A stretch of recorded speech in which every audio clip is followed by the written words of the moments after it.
community of awesome, I'm Ava Jane, this is Bookish Pixie. So it probably surprised no one to hear that one of the most important parts of writing a book is to get the protagonist right. It kind of goes without saying, but the main reason is if people don't like a protagonist, they're probably not going to read your book. So today I'm discussing elements of a great protagonist. Keep in mind that I'm not listing all of the elements ever that make an awesome protagonist, I'm just listing the top 5 that I could think of right now. First, you want to make sure that the protagonist is the character who has the most at stake in the novel. If, like me, you tend to build your stories around your characters, and this is pretty easy to make sure. But if not, you want to make sure that the character you choose as your protagonist is the character that has the most to lose throughout the story. The second element is a great voice. Voice in itself is a little hard to describe, and I could probably do a whole vlog on it on its own, so I'll link to some posts about it below. But the short version is voice is a difference between "This is how it all begins," with Zephyr and Fry, raining neighborhood sociopaths, torpedoing after me, and the whole forest floor is shaking under my feet as I blast through air, trees, this white-hot panic. And there's these two kids, boys, sitting close together, squished in by the big arms of an old chair.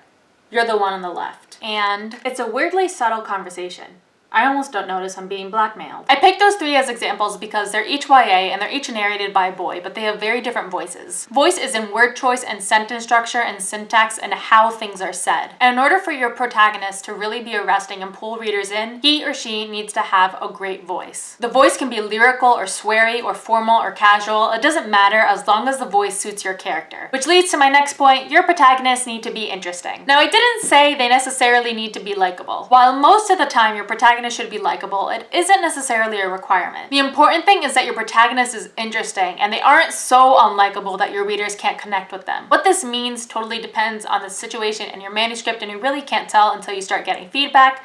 So another reason my critique partners are so important. You'll probably remember in English class learning about dimensional versus flat characters. You want your protagonist to be dimensional, aka layered. What this means is that your character has some depth. They aren't just funny or just really smart or just liars. Your protagonist needs to have good attributes and flaws, which is to say they should feel real. Which leads me to my last point, your protagonist should be imperfect. Perfect characters, quite frankly, are boring. And they're not even realistic or believable because nobody is perfect. Your protagonist should make mistakes and say stupid things and make really dumb decisions. It's okay for your protagonist to show their ugly side, whether it's getting angry and lashing out at people they love or deceiving someone. Protagonists who aren't perfect are far more believable and interesting than characters who are. You want your readers to feel that your protagonist could be a real person. When you've done that, that's when you know you've written a really great protagonist. So that's all I got for today. If you liked what you saw, don't forget to subscribe and comment, and I'll see you guys next week.